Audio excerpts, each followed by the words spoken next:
Hey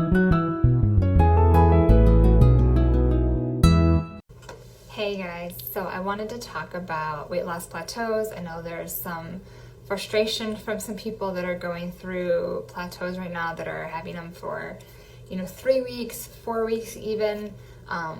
Again, obviously it's completely normal, as a lot of people posted, but I wanted to get into a little bit more of why. And we've kind of talked about this before, and sort of how to break through some of those plateaus. But I think especially as you get closer to your goal weight, these plateaus tend to happen more, and they tend to happen for a little bit longer. And the reason for that is basic, physiology. Your body does everything it can to essentially keep you from losing weight. And that is because in the event that you are in a famine, that you are trapped in a cave, that there's some horrible unforeseen circumstance, that excess weight is going to keep you alive longer. It does you no benefit to be thin in a dire situation. And so, evolution-wise, we've evolved to be these beings that can survive for weeks and weeks and weeks on essentially water, right?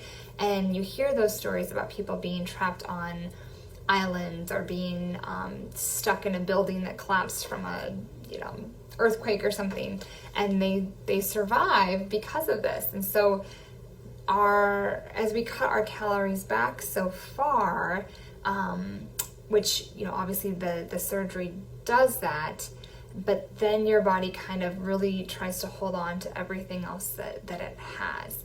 And so especially as you go through these plateaus, it's really important to continue to exercise, to challenge yourself, which I know a lot of you are doing that during these plateaus, to start new exercise routines, to maybe either increase the intensity, increase the length of time, add in some weights. There's all of these things that you can do to kind of really help increase that muscle tone and kind of get that metabolism going, to show, hey, I'm moving my body, I need these muscles, burn this fat over here instead.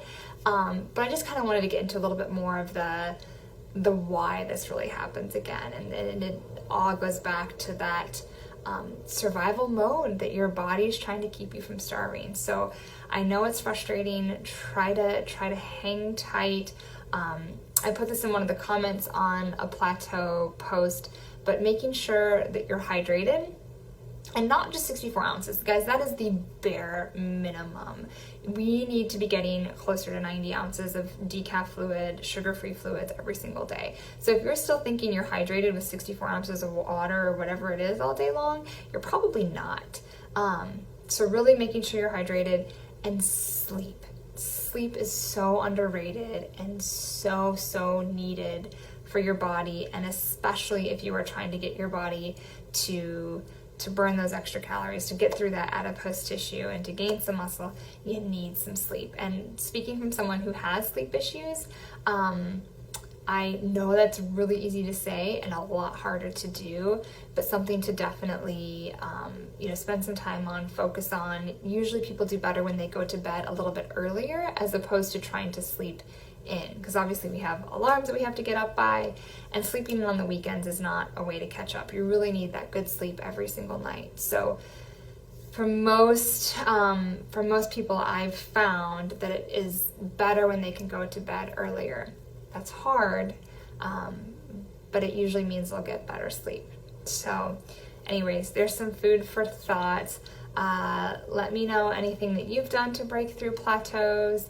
If you're at a month with the plateau and you still haven't broken through, let me know or shoot me a message, and we can talk about it some more. All right, thanks.